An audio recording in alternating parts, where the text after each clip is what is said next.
Bonsoir.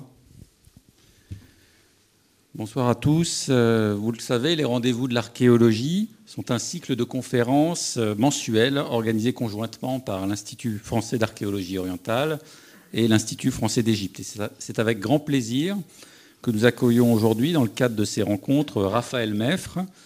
Raphaël Meffre est une spécialiste reconnue de la troisième période intermédiaire égyptienne, plus généralement du premier millénaire avant Jésus-Christ, qu'elle aborde essentiellement en historienne de l'art et épigraphiste. Elle a été recrutée au CNRS en 2019 en tant que chargée de recherche dans l'équipe Orient-Méditerranée et elle achève en ce mois de décembre 2020 un séjour de mobilité internationale de presque 4 mois en Égypte, soutenu par l'IFAO et le CNRS, qui lui a permis d'avancer ses travaux de recherche au Caire, notamment au musée égyptien et à Saqqara. Le cursus de formation de Raphaël Meffre s'est déroulé à l'École du Louvre, puis à l'Université de Paris IV et à l'École pratique des hautes études. En novembre 2011, elle a soutenu un doctorat en histoire des mondes antiques à l'Université de Paris-Sorbonne, sous la direction de Dominique Valbel, dont le titre était « Le nord de la Moyenne-Égypte à l'époque libyenne, 22e, 24e dynastie ». Et cette thèse a été publiée sous une forme très aboutie aux presses universitaires de Paris-Sorbonne en 2015. Les recherches actuelles de Raphaël Meffre allient la publication de sources primaires de première importance et des études historiques sur les tombes et le mobilier funéraire égyptien du premier millénaire avant notre ère. Elle est associée aux travaux de la mission française des fouilles de Tanis, où, en collaboration avec Frédéric Perraudot, elle prépare plusieurs publications épigraphiques. Elle mène par ailleurs, dans le cadre de l'IFAO, l'étude et la publication de la tombe de Sheshonq-D à Memphis, comme celle de la tombe de Néferka. Enfin, elle participe à la mission des sanctuaires osiriens de Karnak, dans laquelle elle apporte son expertise sur le petit mobilier, les amulettes, etc., retrouvés lors des fouilles.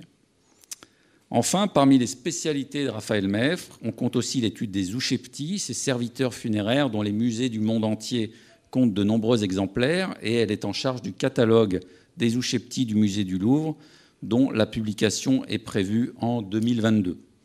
Aujourd'hui, elle va précisément nous parler de cette catégorie d'objets en montrant aussi bien leur intérêt historique que leur importance dans la culture funéraire au premier millénaire avant Jésus-Christ. Je lui laisse tout de suite la parole.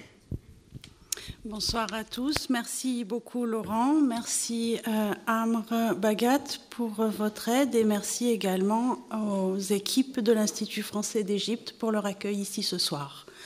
Donc, je vais ce soir vous parler des statuettes funéraires, qui sont un type d'objet qui est utilisé en Égypte du Moyen Empire jusqu'à la fin de l'époque ptolémaïque. Ce soir, je vais me concentrer sur le premier millénaire avant notre ère et les statuettes qui ont été produites à cette période. La fonction des statuettes funéraires est expliquée dans le chapitre 6 du Livre des Morts. Les statuettes sont censées se substituer au défunt lorsque, dans l'au-delà, celui-ci est appelé pour effectuer des corvées qui consistent en des travaux agricoles. Le chapitre 6 du Livre des Morts donne des détails sur les tâches que les statuettes auront à effectuer. Il s'agit de faire croître les productions agricoles dans les champs, d'effectuer des travaux d'irrigation et de transporter du sable d'une rive à l'autre, vraisemblablement dans le but d'entretenir le système d'irrigation égyptien. Pour participer efficacement à ces travaux, les statuettes sont représentées équipées d'outils agricoles, pics, houes et sacs à graines qui peuvent être peints, comme vous le voyez ici sur cette statuette de Psousénès Ier de la 21e dynastie, ou outils qui peuvent également être modelés, comme on le verra sur les statuettes de toute la basse époque. Ici, vous avez l'exemple de Eka-Emsaf, un contemporain de la fin de la 26e dynastie.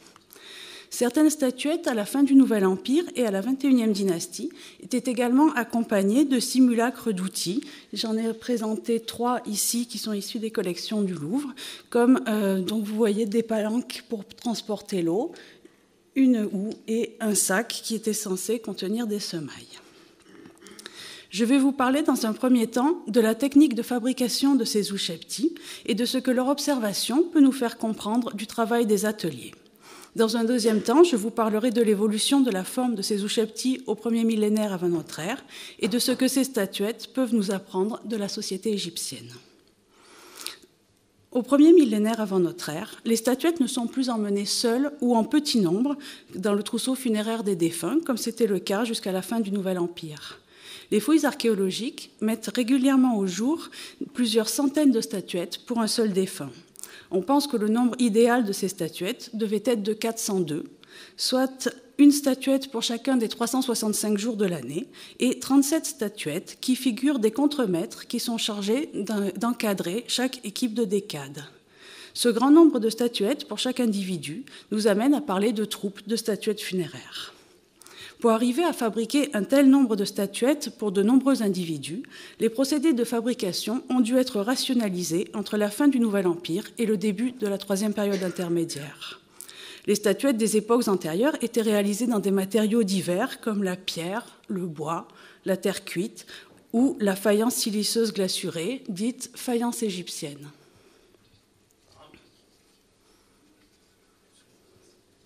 Je vais aller plus lentement. À partir de la 21e dynastie, les statuettes funéraires sont presque exclusivement réalisées en faïence siliceuse. La face antérieure des statuettes est moulée, alors que le dos, lui, est façonné ou simplement aplani. Certains exemplaires de moules en terre cuite ont été trouvés au cours de fouilles, comme ici, j'ai illustré un exemplaire qui a été trouvé à Tanis.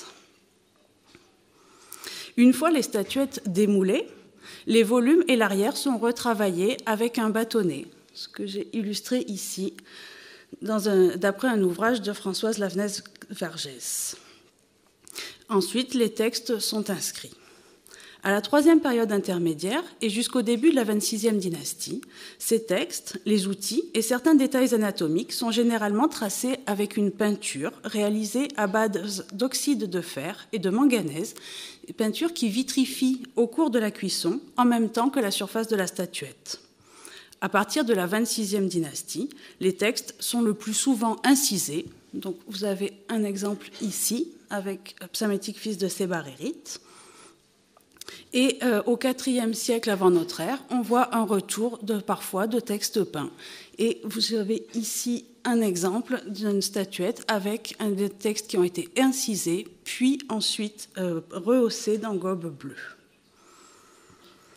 Une fois ces opérations de retouche réalisées, et après un temps de repos, les statuettes sont cuites dans un four à basse température, aux alentours de 945 degrés, en atmosphère oxydante. Au cours du repos et de la cuisson, la silice et les oxydes de cuivre qui sont contenus dans la pâte migrent vers la surface de l'objet, où ils fondent en formant une couche vitrifiée. Grâce à l'utilisation des moules, les statuettes peuvent être réalisées à la chaîne et cette technique permet donc de fabriquer rapidement une grande quantité de statuettes. La plupart du temps, toutes les statuettes appartenant à un individu sont réalisées au premier millénaire avant notre ère en un seul temps et cuites en même temps, certainement dans la période de 70 jours qui sépare le décès de l'inhumation et qui correspond à la période de la momification. Sur certaines statuettes de la troisième période intermédiaire, les rehaut peints des outils et du bandeau ont été apposés avant cuisson et sont donc vitrifiés dans la surface de la statuette, alors que le texte, avec le nom du propriétaire, lui, n'est pas vitrifié. Et c'est ce que vous voyez ici avec cette statuette. Vous avez un bandeau ici qui a été vitrifié et vous voyez que la surface est brillante, alors que le texte qui contient le nom du propriétaire de l'objet, lui, n'a pas été vitrifié et il apparaît de façon mate. En fait, il semble donc que certaines statuettes étaient préparées à l'avance, sans commanditaire précis, et qu'au dernier moment, elles étaient inscrites au nom de leur propriétaire. C'est en tout cas une technique de fabrication que l'on connaît sur les cartonnages de momies et sur les papyrus à l'époque ptolémaïque. Vous avez par exemple ici le cas d'un cartonnage de momie qui appartient à l'Institut de papyrologie de la Sorbonne, où vous voyez que le texte a été inscrit à l'avance, il est doré, et il débute ici, il se continue ici par un hymne à la déesse libyenne, et au milieu, l'emplacement qui était prévu pour le nom du propriétaire a été laissé plan et a été ensuite inscrit à l'encre noire. Vous voyez également le cas des papyrus. Donc j'ai choisi ici le cas du papyrus de Youefang, du musée de Turin, où vous voyez que le texte funéraire a été inscrit à l'avance d'une façon tout à fait régulière, avec de beaux hiéroglyphes, alors que le nom du propriétaire du papyrus, lui, a été inscrit après, ce qui fait que dans les espaces qui étaient ménagés, parfois, c'était un peu trop grand, et il reste des espaces vacants en bas de la désignation du propriétaire. Parfois, le scribe a trouvé que l'espace vacant était trop important et il a rempli cet espace avec des compléments phonétiques pour écrire Mahareru, juste deux voix, de façon développée et ainsi occuper l'espace. Vous voyez encore un exemple que m'a signalé Florence Albert du papyrus de Ness-Hors-Paré, où vous voyez le texte qui est écrit de façon très régulière en ce qui concerne les formules funéraires, alors que le nom du propriétaire, lui, est inscrit avec des hiéroglyphes de beaucoup plus gros modules et beaucoup moins bien tracés. L'une des spécificités des serviteurs funéraires de la troisième période intermédiaire est que les troupes comprennent des statuettes figurant des ouvriers qui sont momiformes et qui portent des outils agricoles. Vous les voyez ici à la droite de l'écran. Et également, il y a une deuxième série de statuettes qui est la série des contremaîtres, dont vous avez un exemple ici sur la gauche. Les contremaîtres sont représentés en tenue de vivant. Vous voyez les jambes qui sont séparées. En bas, le personnage est vêtu d'un pagne. Il a un bras le long du corps et l'autre ramené contre la poitrine. Et la main qui tient un fouet qui est représenté grâce à des rehaut-pins. Donc, les statuettes que je vous présente ici sont celles de Sheshonq-Dé, qui est un fils héritier du roi Osorkon II, qui a régné au milieu de la 22e dynastie. Sheshonq-Dé ne lui a pas succédé, mais j'ai choisi cet exemple parce qu'il s'agit sans aucun doute de l'une des troupes de statuettes funéraires les plus abouties de la 22e dynastie et une des plus belles troupes que l'on connaisse pour cette période.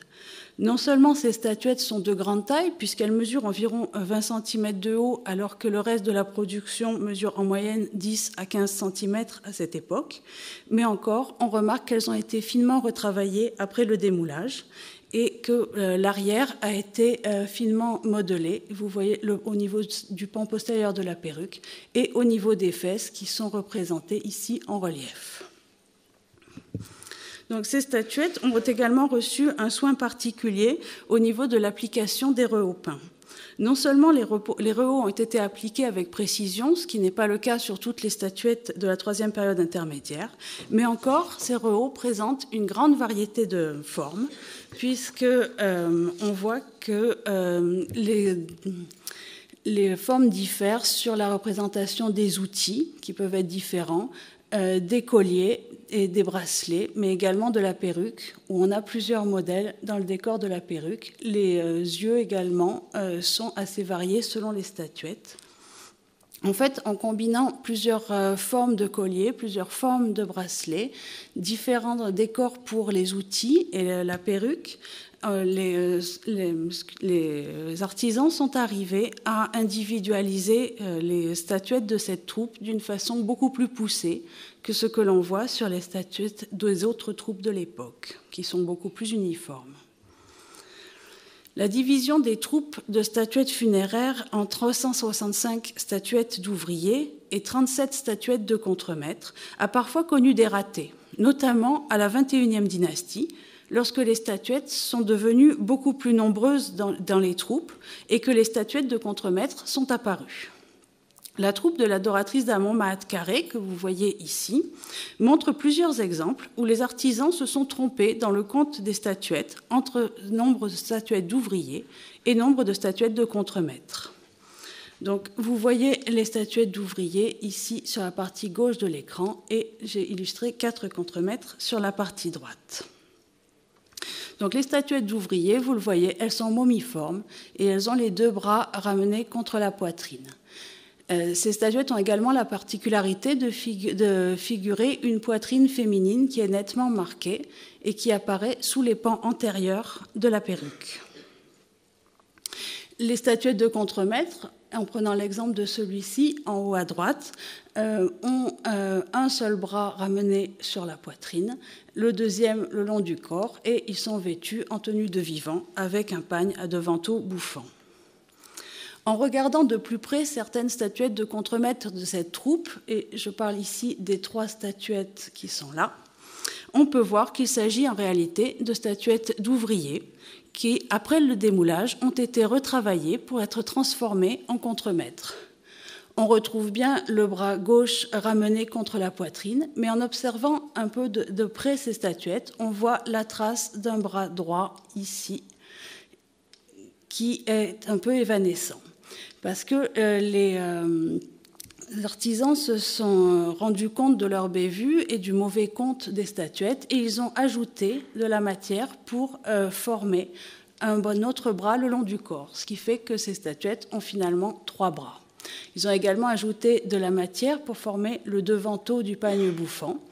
Et vous remarquerez que ce sont donc des statuettes masculines, puisqu'on a un pagne à devanteau bouffant et une barbe, mais qu'elles présentent également les caractéristiques féminines des statuettes momiformes d'ouvriers, puisqu'elles ont toujours cette poitrine qui apparaît là.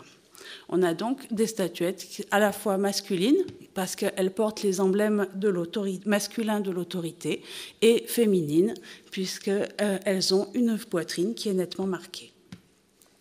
Les statuettes de contremaîtres sont une caractéristique des troupes d'Ushepti de la 3e période intermédiaire. Elles disparaissent dès la 25e dynastie, et ensuite, jusqu'à l'époque ptolémaïque, les statuettes funéraires vont toujours demeurer momiformes.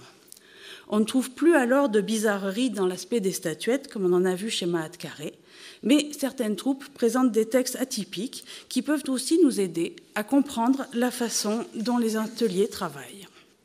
Il en est ainsi d'une troupe au nom d'un personnage qui se nomme Oruja, fils de Rae-Senhap. C'est un contemporain de la 2e moitié de la 26e dynastie. Ici, je vous ai illustré une statuette qui est conservée au musée du Louvre, mais il y en a d'autres dans d'autres musées. Donc cette statuette et toutes les autres de cette troupe portent le texte traditionnel du chapitre 6 du Livre des Morts, qui est disposé en 6 colonnes autour des jambes et qui se lit, si on suit le sens des hiéroglyphes, depuis la droite vers la gauche. Cependant, en regardant d'un peu plus près ce texte, que j'ai reproduit ici au milieu de l'écran, on se rend compte que ce n'est pas le texte habituel du chapitre 6 du Livre des Morts. On en reconnaît différentes séquences, mais elles ne sont pas disposées dans l'ordre habituel. Par exemple, le début du texte ne se trouve pas à la première colonne, comme on s'y attendrait, mais il se trouve en fait dans la 2e moitié de l'avant-dernière colonne, que j'ai surlignée ici en bleu. Il se poursuit ensuite dans la dernière colonne, qui est ici en rouge. Puis ensuite, il faut lire, si on veut rétablir le véritable chapitre 6 du Livre des Morts, il faut lire la fin de la 3e colonne, qui est en gris, puis la 4e colonne en vert, le début de la 5e, qui est en jaune, et ensuite, il faut lire la fin de la 2e colonne, qui est en orange, le début de la 3e en bleu, pour finir par la première colonne et le début de la 2e. Donc, vous le voyez, lorsqu'on cherche à lire ces statuettes, on se trouve devant un texte connu dont toutes les séquences ont été mélangées. En partant du constat que la dernière séquence du texte traditionnel est inscrite sur la première colonne de l'Ushepti et que le début du texte traditionnel se trouve dans les 2 dernières colonnes, on peut essayer de reconstituer le texte tel qu'il était disposé sur le modèle qui a été utilisé dans l'atelier. Comme il y a une inversion entre la direction des hiéroglyphes, qui pointent vers la droite, et le sens de lecture, avec les éléments du début du chapitre 6 qui sont disposés à la fin du texte, on peut penser que le modèle qui a été utilisé était rédigé en écriture rétrograde. En étudiant l'alternance des différentes séquences, on peut restituer ce texte modèle en 4 colonnes, que j'ai mis ici avec les mêmes codes couleurs. Donc, l'artisan était donc face à un texte qui était disposé en 4 colonnes d'écriture rétrograde et il n'a pas eu assez de place sur la statuette pour respecter ces 4 colonnes et il a dû répartir les hiéroglyphes en 6 colonnes. Mais cependant, il n'a pas compris le texte, il n'a pas vu que c'était un texte en écriture rétrograde et il l'a lu en suivant le sens des hiéroglyphes, ce qui donne au final une statuette avec toutes les séquences du texte du chapitre 6 qui sont mélangées. Un autre indice de sa mauvaise compréhension du texte écrit se trouve dans la désignation du propriétaire de la statuette. Vous la voyez ici en rouge. On voit bien l'Osiris, le nom, Oruja, Mess N, ici, et donc enfanté par, et on attendrait le nom de la mère tout de suite après, comme d'habitude. Cependant, les deux cadrans suivants, eux, sont le début de la séquence suivante, effectuer les travaux. Le nom de la mère, lui, n'apparaît que là, après le début de la séquence suivante. Et c'est une erreur qui n'est pas présente uniquement sur cette statuette-là d'Oruja, mais on la retrouve sur l'ensemble des statuettes que l'on connaît du personnage. Donc, on peut en conclure que la personne qui a inscrit ces statuettes ne comprenait pas réellement ce qu'elle écrivait et a suivi son modèle sans voir qu'il y avait une faute dans ce modèle. Donc, outre l'observation de ce genre de bizarreries qui nous plongent au cœur des ateliers où ces statuettes étaient fabriquées et qui nous permettent un peu de comprendre leur fonctionnement, l'étude des Ushepti apporte d'intéressantes données pour notre connaissance de la société égyptienne au premier millénaire avant notre ère. Le premier égyptologue à avoir vu l'intérêt de l'étude de ces statuettes pour connaître la société égyptienne est Jean-François Champollion lui-même. À l'ouverture du musée Charles X à Paris, en 1827, il écrivait dans la notice descriptive des monuments égyptiens « Les inscriptions dont ces statuettes sont chargées contiennent habituellement le nom propre et la filiation d'un individu, et de plus l'indication des fonctions publiques que le défunt avait remplies de son vivant. On peut donc, en recueillant avec soin ce genre de monuments qui, au premier coup d'œil, offre si peu de variété, en former une suite du plus haut intérêt, puisque, en les classant d'après les indications fournies par leur légende, on recomposera ainsi la série des castes, celle des fonctions publiques, et en un mot, le tableau fidèle de l'organisation sociale des Égyptiens. Si le fondateur de l'égyptologie avait déjà repéré ce potentiel des statuettes funéraires, celui-ci a été rappelé environ 160 ans plus tard par Jean Yoyotte, à qui j'ai emprunté le titre de cette conférence, car il les a qualifiés de témoins de la société égyptienne, qui autorise de riches réflexions sur maintes réalités de la vie sociale et de l'imaginaire religieux pharaonique. Les statuettes funéraires documentent en effet un éventail de la population égyptienne qui est bien plus large que celui qui est documenté par d'autres sources, comme par exemple les statues de temples. Néanmoins, pour être en mesure d'utiliser cette documentation dans le but d'affiner notre connaissance de la société égyptienne, il convient de dater aussi précisément que possible les statuettes funéraires. Les statuettes funéraires des époques tardives se distinguent facilement de celles des époques antérieures. Il est rare qu'elles soient confondues avec les productions des Moyen Empire, Nouvel Empire ou de la troisième période intermédiaire. Et j'ai mis là quelques exemples de la production de la fin du Moyen Empire, du Nouvel Empire et de la troisième période intermédiaire. En regard, j'ai mis un exemple de la fin de la 26e dynastie, qui est Psamétique, fils de Sébarérite. Donc, autant cette distinction est facile, autant il est plus délicat de préciser la datation des statuettes au sein des époques tardives et de distinguer celles qui sont produites durant la 26e dynastie de celles plus récentes du IVe siècle avant notre ère ou de la première moitié de l'époque ptolémaïque. Les critères qui ont été proposés pour distinguer les productions de ces deux grandes époques n'emportent pas facilement l'adhésion, tant ils paraissent subjectifs et peu fondés. La distinction est d'autant plus difficile à opérer que nous sommes dépendants de la documentation qui nous est parvenue, des sites qui ont été fouillés et de la documentation qui a été publiée. En cela, nous pâtissons d'un effet de source très important. La plus grande partie des statuettes funéraires qui nous sont parvenues est en fait issue de la nécropole memphite. Ceci s'explique d'abord parce qu'il s'agit, au premier millénaire avant notre ère, de la plus importante nécropole d'Égypte. Ensuite, ceci s'explique par la proximité de la nécropole memphite avec la ville du Caire, c'est-à-dire qu'elle se trouve au carrefour de la route de tous les voyageurs de l'époque moderne. Avant même que Champollion ne parvienne à traduire les textes hiéroglyphiques, la nécropole de Saqqara, qui a parfois été alors appelée la plaine des momies, est déjà régulièrement visitée par les voyageurs et elle est également exploitée par les locaux qui cherchent des souvenirs à proposer à ces visiteurs. Cette large présence de la documentation memphite et sa grande qualité ont amené les auteurs qui ont traité de l'évolution stylistique des Ousheptis à la prendre plus ou moins consciemment pour l'archétype de la production égyptienne des époques tardives. De ce fait, il est encore difficile de déterminer les caractéristiques des statuettes qui sont produites dans d'autres centres, de les situer chronologiquement et d'en percevoir l'évolution stylistique. Par ailleurs, les publications des fouilles anciennes ont généralement porté peu d'attention aux Ousheptis du premier millénaire avant notre ère, lorsque ces statuettes n'étaient pas de grande qualité et lorsque aussi elles appartenaient aux occupants secondaires des tombes qui étaient fouillées. Aussi, à l'heure actuelle, les statuettes les plus soignées, qui appartiennent aux plus hauts dignitaires de l'État, sont assez précisément datées dans la mesure où ces personnages sont documentés par d'autres sources qui sont parfois elles-mêmes datées précisément d'un règne ou même d'une année. Pour autant, il est beaucoup plus difficile de préciser la date des statuettes de facture plus médiocres. Et déjà en 1974, Liliane et Jacques-François Aubert soulignaient qu'on a trop tendance à considérer comme appartenant au dernier siècle avant notre ère les figurines saïtes de mauvaise facture.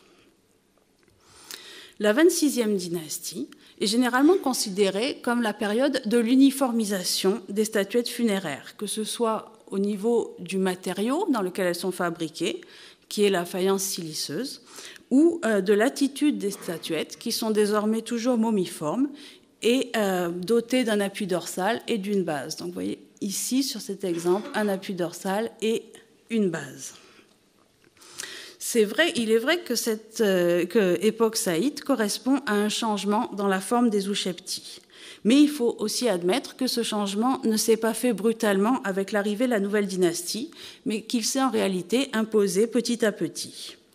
Ainsi, la production de l'époque saïte est en fait loin d'être aussi uniforme que ce que le laissent penser les belles productions de Saqqara sous le règne d'Amasis. L'appui dorsal et la base sont attestés dans la nécropole memphite dès le règne de Psamétique Ier, comme vous le voyez ici sur ces statuettes du vizir Bakenrenef, qui a été inhumé à Saqqara. Pour autant, ces caractéristiques que sont l'appui dorsal et la base n'apparaissent pas dans la production des ateliers thébains du début de la 26e dynastie.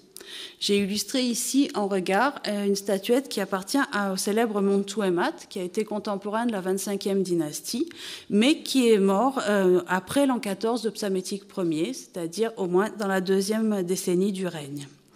Vous le voyez, ces statuettes ne présentent pas d'appui dorsal. Celles qui sont complètes ne présentent pas non plus de base. Et vous voyez également que ces statuettes sont en pierre et donc tout à fait dans la tradition de ce qu'on a réalisé au cours de la 25e dynastie. Et vous voyez aussi, parce que je les ai illustrées à l'échelle, la différence qu'il peut y avoir en taille entre les petites statuettes de Bakenrenef, qui mesurent environ 6 cm de haut, et celles beaucoup plus imposantes de Montouémat, qui mesurent 20 à 25 cm de haut. Jusqu'au milieu de la 26e dynastie, certaines statuettes thébaines ne présentent toujours ni appui dorsal ni base. On peut prendre par exemple les statuettes de Padi Oresné que vous avez ici sur la gauche de l'écran. Et Padi Oresné, on le sait, est décédé sous le règne de Psamétique II. On peut également prendre comme exemple les statuettes de Ankh-Or qui, lui, est décédé sous le règne d'Apriès.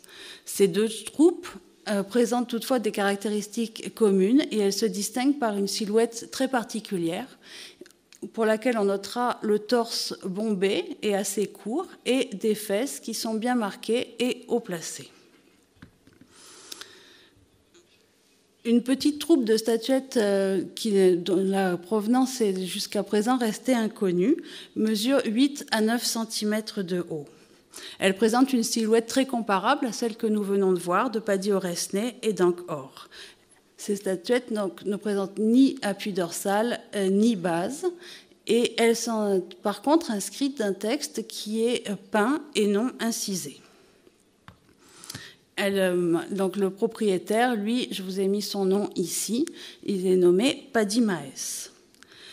L'absence d'appui dorsal et de base et le fait que le texte est peint et non incisé ont amené Jean-Luc Chapat, qui a attiré l'attention sur ces statuettes assez peu banales, à proposer de les dater soit à la charnière des 22e et 25e dynasties, soit au IVe siècle avant notre ère. Malgré le fait qu'elles ont un texte qui est peint, ces statuettes sont toutefois très proches des statuettes d'Angkor et de Paddy-Auresney que nous avons déjà vues. Et je les ai illustrées ici à l'échelle pour que vous puissiez comparer. Le rapprochement avec ces statuettes du milieu de la 26e dynastie est d'autant plus assuré que les statuettes de Paddy Maes comportent à la fin du chapitre 6 du Livre des Morts une variante qui est assez rare et qui est justement connue sur les statuettes de Paddy-Auresney. Et en réalité, on peut tout à fait rapprocher ces statuettes de Paddy Maes conservées en musée d'une statuette complète et d'un fragment de statuette qui ont été mises au jour dans la nécropole de la Sassif. Donc vous voyez ici une statuette complète qui a été mise au jour dans les environs de la tombe de Paddy-Auresney et ce fragment qui provient du vidage de l'un des puits subsidiaires de la tombe d'Ibi, qui est voisine de celle de Paddy-Auresney dans la Sassif.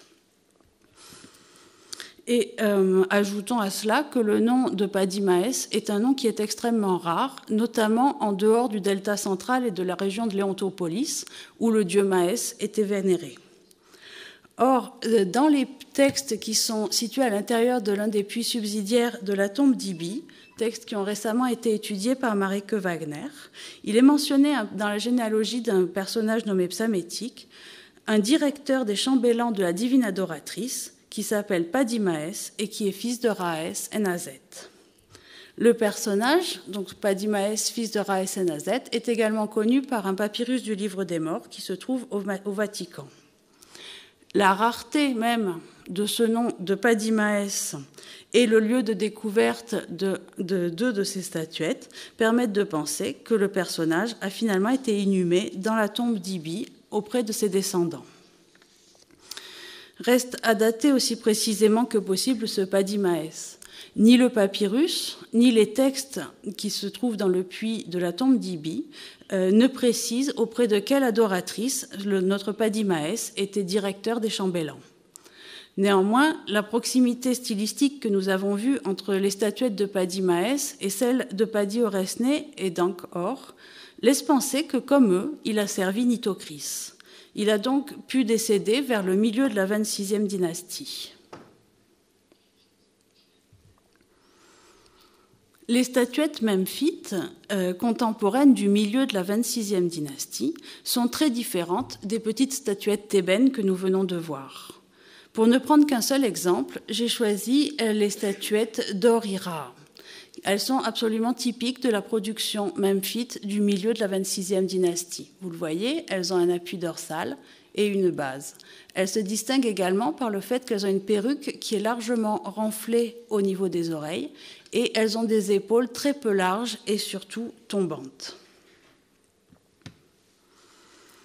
Donc, si la nécropole de Memphis a abrité à la 26e dynastie les inhumations de très hauts dignitaires de l'État égyptien comme Or-Ira, qui a été le précepteur des enfants royaux à partir du règne de Néchao II et qui est décédé sous le règne d'Apriès, cette nécropole memphite a aussi accueilli d'autres tombes de personnages qui sont moins en vue, mais qui pour autant sont assez intéressants. Et je voudrais ici aborder avec vous le cas de deux personnages d'origine étrangère qui se sont fait inhumer à l'égyptienne dans la nécropole memphite, au milieu et dans la deuxième moitié de la 26e dynastie. Le premier de ces personnages se nomme Ouaibré Amaret. Ouaibré Amaret est un nom égyptien basilophore qui est formé sur le nom du roi Ouaibré, et ce nom royal a été porté par Psamétique Ier, puis par Apriès. Ouaibré Amaret est connu par plusieurs monuments de son mobilier funéraire. On connaît beaucoup de statuettes funéraires, dont j'ai illustré ici une statuette du Louvre. On a également son sarcophage qui est conservé au musée de Leyde, un set de vases canopes qui se trouve à Stockholm, et également une dizaine de blocs, j'en ai illustré que 2 ici, mais une dizaine de blocs qui proviennent d'une tombe de la nécropole memphite et qui illustrent les chapitres 33 et 36 du Livre des Morts. Donc ces blocs sont actuellement conservés au British Museum de Londres. Donc, si les Ushepti ne mentionnent pas de titre pour notre Waibré Amaret, vous voyez ici, j'ai inscrit la désignation du personnage telle qu'elle apparaît sur ces Ushepti. En revanche, les Vascanopes et les blocs du British Museum nous apprennent que le personnage portait un titre de rang, qui est le titre de chancelier de roi de Basse-Égypte. C'est un titre que l'on retrouve dans la titulature des hauts personnages de l'État. Sur les Ushepti, le nom de Waibré Amaret est toujours suivi du nom de sa mère, donc la maîtresse de maison Sédi, donc que vous voyez mentionné ici. Ce nom n'est absolument pas connu par les sources hiéroglyphiques. Les textes du sarcophage, à l'arrière, mentionnent également le nom des parents de Waibré Amaret qui sont écrits ici. Je retranscris un hiéroglyphe ici. Et vous voyez que le nom de la mère apparaît avec une graphie différente de celle que l'on rencontre sur les Ushepti. En réalité, sous ces graphies hiéroglyphiques, il convient de reconnaître les noms grecs Zénodote pour la mère, donc transcrit Zenteti, et Alexiclès pour le père. Certaines particularités du décor du sarcophage de Waibré Amaret incitent à le dater du milieu de la 26e dynastie. La même datation peut être proposée pour ces Vascanopes, dont la silhouette s'apparente à ce que l'on rencontre sur les Vascanopes de la deuxième moitié de la 26e dynastie. De même, les reliefs du British Museum présentent un style très différent de celui que l'on connaît au début de la 26e dynastie, par exemple dans les tombes de Bakenrenef et de Tchéri. Et c'est également le milieu de la 26e dynastie qui peut être retenu pour la datation des Ushepti du personnage, qui sont assez proches de ceux que nous avons vus précédemment au nom d'Or-Ira'a. Or, comme je vous l'ai dit, on sait que Or-Ira'a est décédé sous le règne d'Apriès. Jusqu'à présent, on a généralement admis que le nom de Waibré Amaret faisait référence à Psamétique Ier et que le personnage est un contemporain du début de la 26e dynastie. Néanmoins, rien ne permet de penser que Waibré Amaret est né en Égypte et que ses parents grecs étaient déjà établis en Égypte et qu'ils avaient choisi de lui donner un nom qui était formé sur le nom du souverain régnant. Au contraire, il me semble que ce nom basilophore semble être l'indice qu'il a été acquis au cours de la période où le personnage a servi Pharaon. En cela, il est tout à fait comparable aux beaux noms basilophores qui sont attribués fréquemment aux personnages qui servent les rois à partir du milieu de la 26e dynastie. Le roi Waibré, auquel fait référence le nom de Waibré Amaret, est donc dans ce cas le nom du roi qui l'a servi et non celui sous le règne duquel il est né. Les datations que l'on peut établir pour les différents éléments du mobilier de Waibré Amaret laissent penser qu'il a en fait servi à Priès, qui est le modèle de son nom égyptien, et qu'il est vraisemblablement décédé vers la fin de son règne. Les Ushepti font connaître un autre cas d'un personnage au nom basilophore, dont le nom des parents trahissent une origine étrangère. Il s'agit d'une troupe de serviteurs funéraires de provenance inconnue qui est conservée au musée du Louvre. Donc, il y a 210 statuettes qui sont au musée du Louvre et quelques autres qui ont atterri dans d'autres musées. La troupe est composée de 3 séries de statuettes. Une belle série que vous voyez ici sur la partie gauche de l'écran, avec un texte disposé en 3 colonnes, et 2 séries de factures un peu moins finies, avec un texte disposé en 4 colonnes pour cette série-là, et un texte disposé en ligne pour la dernière série. Le propriétaire de cette troupe, et j'ai reproduit ici sa désignation, se nomme Néféribré Mheb. Il s'agit ici encore d'un anthroponyme basilophore, cette fois formé sur le nom de Psamétique II. La présentation du propriétaire est toujours suivie du nom de sa mère. Donc, vous voyez l'Osiris, Néféribré Mheb, Mès, donc enfanté par, et le nom de sa mère sur les 2 derniers cadras ici. Ce nom n'est pas attesté par ailleurs dans la documentation égyptienne, ce qui m'a laissé penser qu'il pouvait s'agir d'un nom étranger qui aurait été transcrit en hiéroglyphe. En reprenant la structure consonantique du nom, on arrive à proposer une lecture Shermet.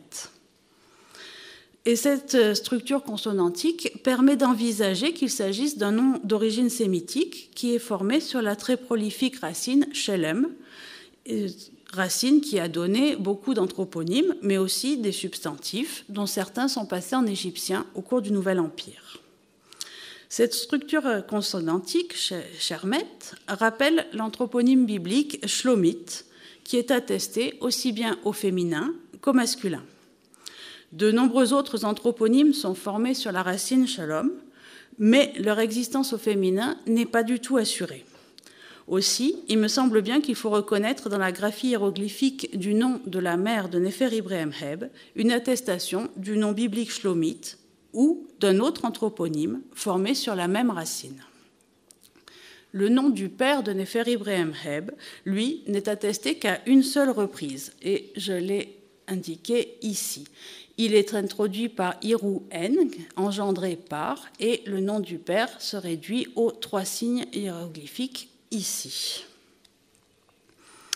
Donc ces 3 signes hiéroglyphiques donnent une structure consonantique Ein, T, R, donc ater, qui peut correspondre à plusieurs anthroponymes d'origine sémitique, en sachant que le signe T peut donner les sons T, D ou Tche, et que le signe R peut noter les sons R ou L.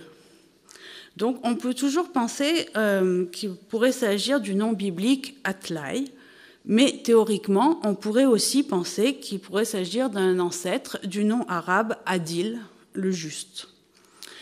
L'hypothèse la plus probable en l'état actuel est qu'il s'agit d'une forme abrégée d'un anthroponyme qui débuterait par l'élément Ater, qui est le nom du dieu syrien Attar.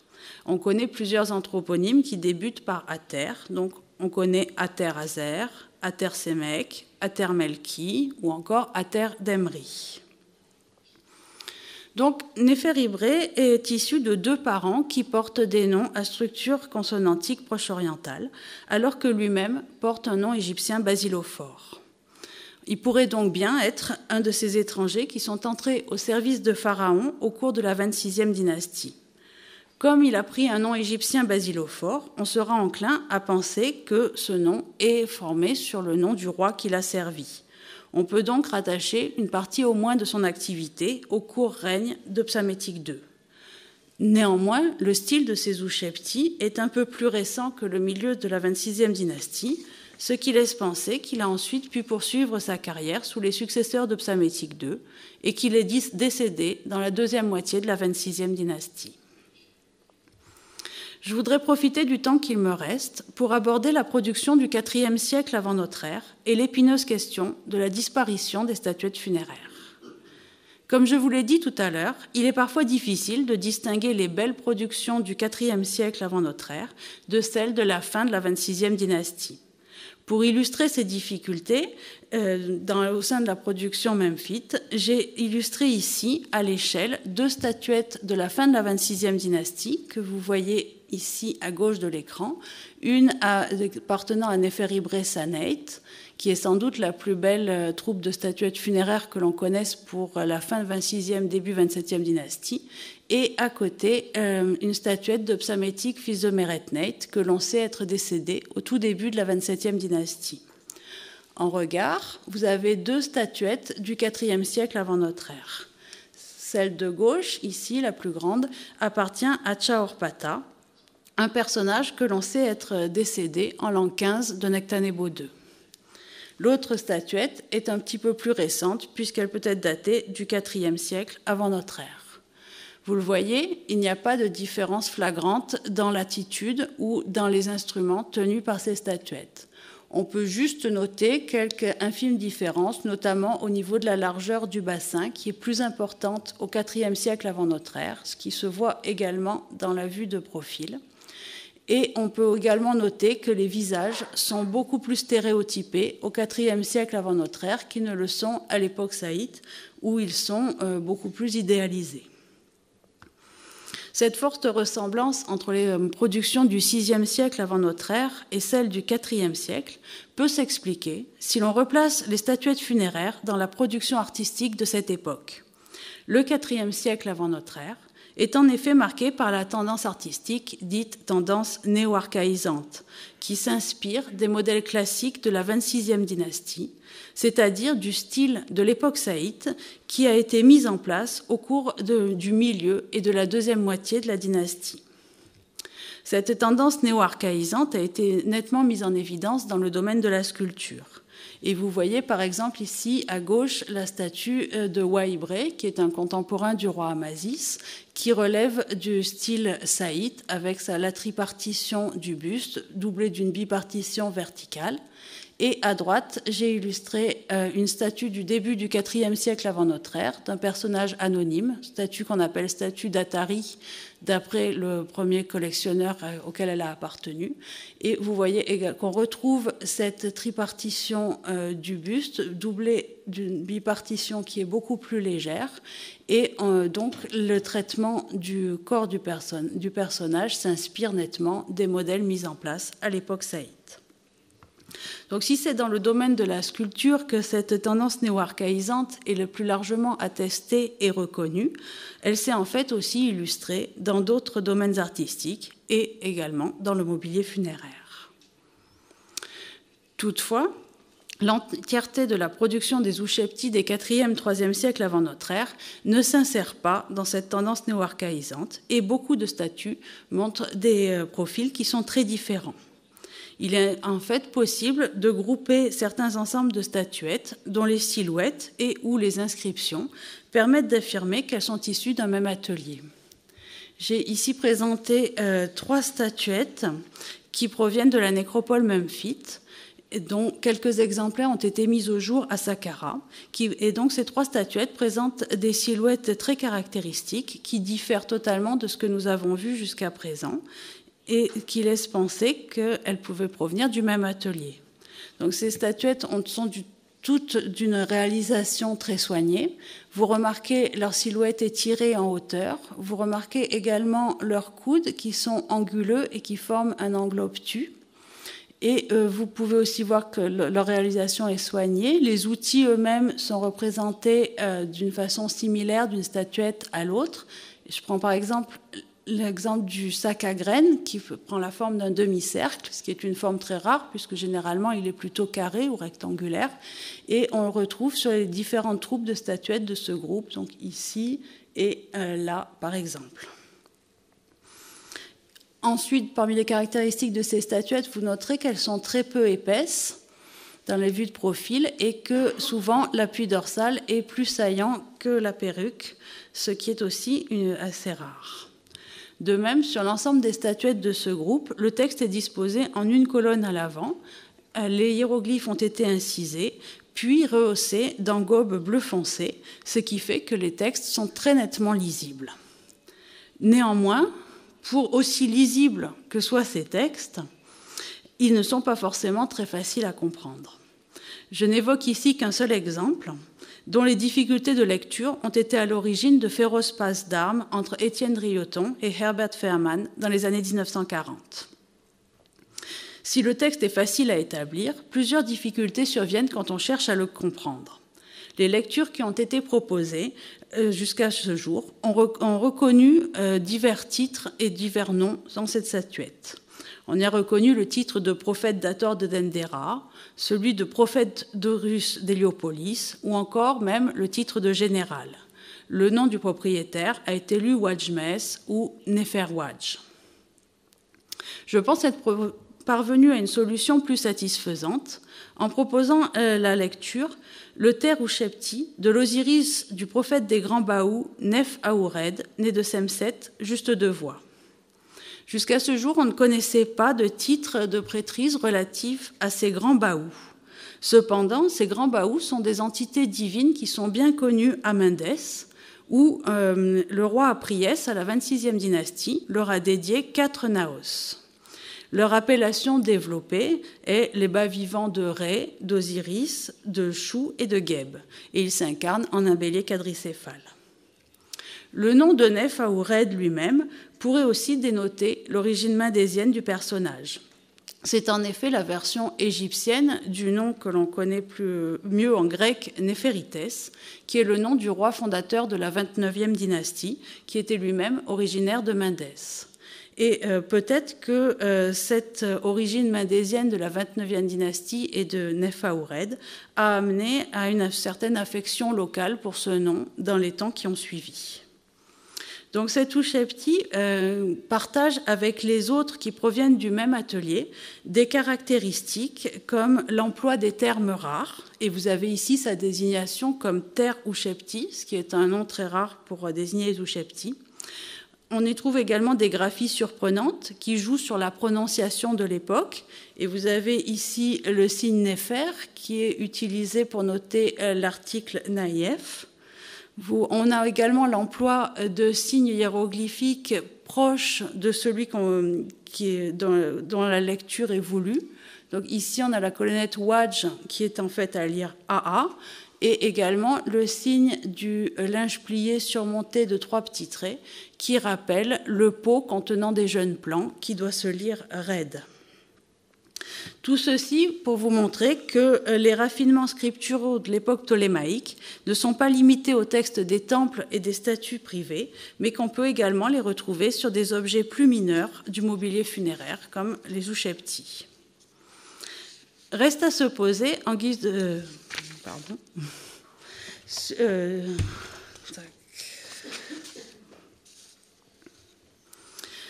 Donc... Je voulais revenir sur l'époque de la disparition des Ushepti. Peu de tombes d'époque ptolémaïque ont été découvertes intactes et encore moins nombreuses sont celles dont la totalité du matériel funéraire a été publiée avec des photographies des objets qui ont été mis au jour. De fait, beaucoup de tombes ptolémaïques sont finalement difficiles à dater au sein de la période et cependant, quand on lit les rapports des fouilles anciennes, même si on n'a pas toujours la documentation photographique, on se rend compte que beaucoup de tombes ptolémaïques ne contenaient pas d'Ushepti. Quelques tombes qui sont précisément datées du IVe siècle avant notre ère ont livré des Ushepti qui appartiennent à plusieurs représentants de plusieurs générations successives, ce qui permet de visualiser l'évolution de la forme des statuettes.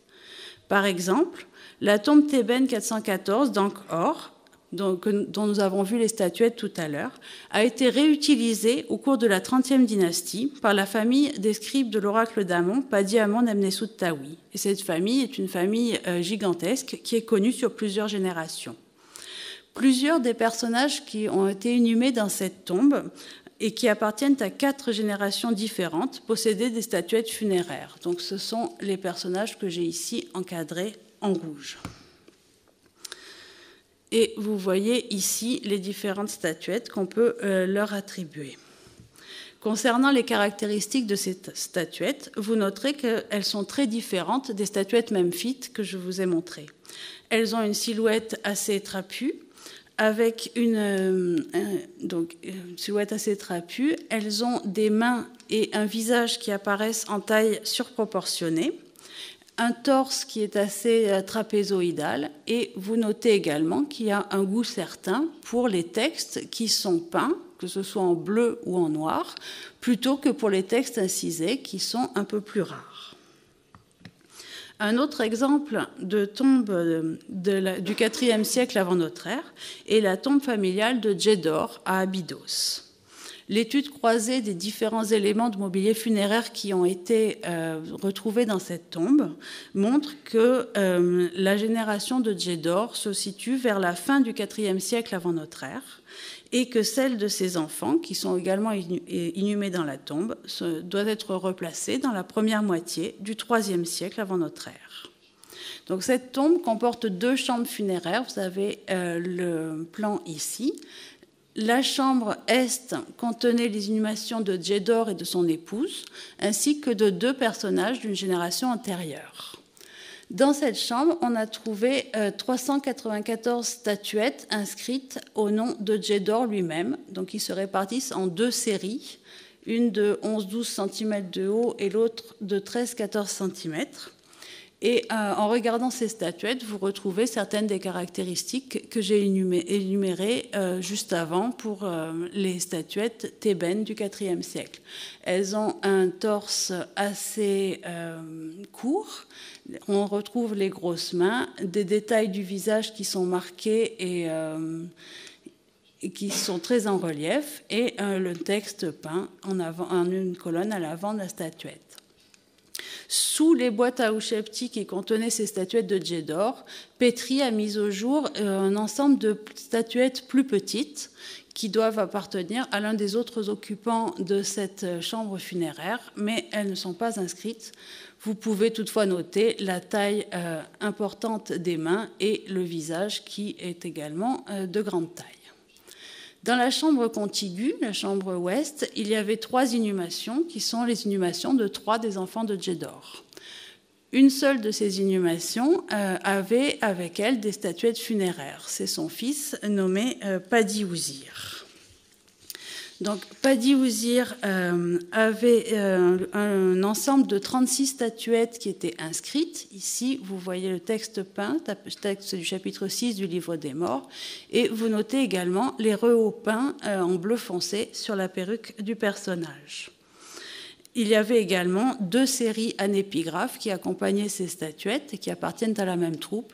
Une série avec des rehautes peints au niveau de la perruque et une série, la plus nombreuse, qui comportait 266 statuettes, qui est une série unicolore, sans aucun rehaut. Donc toutes les statuettes de cette troupe présentent des détails qui sont, vous le voyez, très finement marqués, que ce soit au niveau du visage, au niveau des mains ou des outils.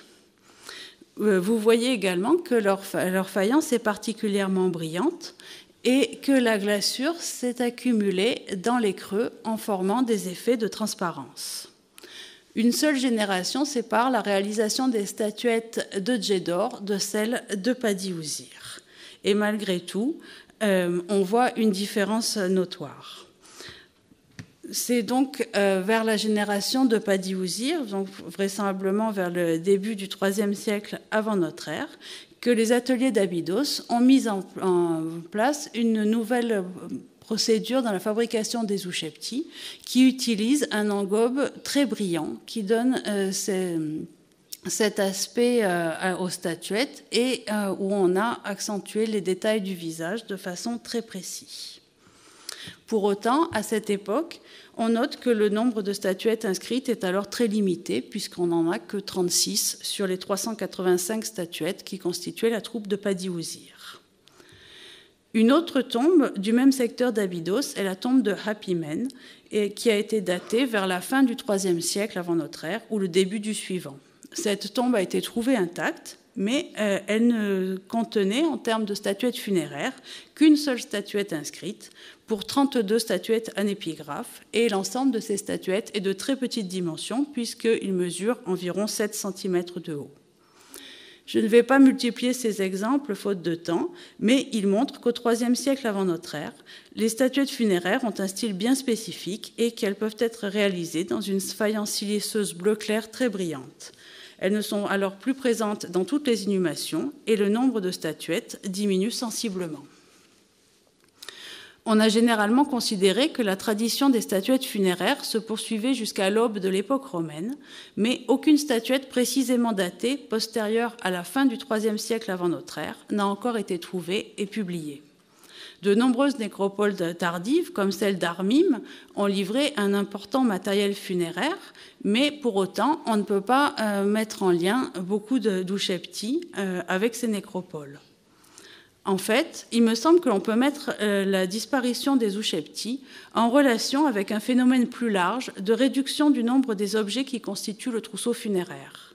Ce phénomène s'opère entre la fin du IIIe siècle et le début du IIe siècle avant notre ère, ce qui correspond en fait au règne de Ptolémée IV et Ptolémée V.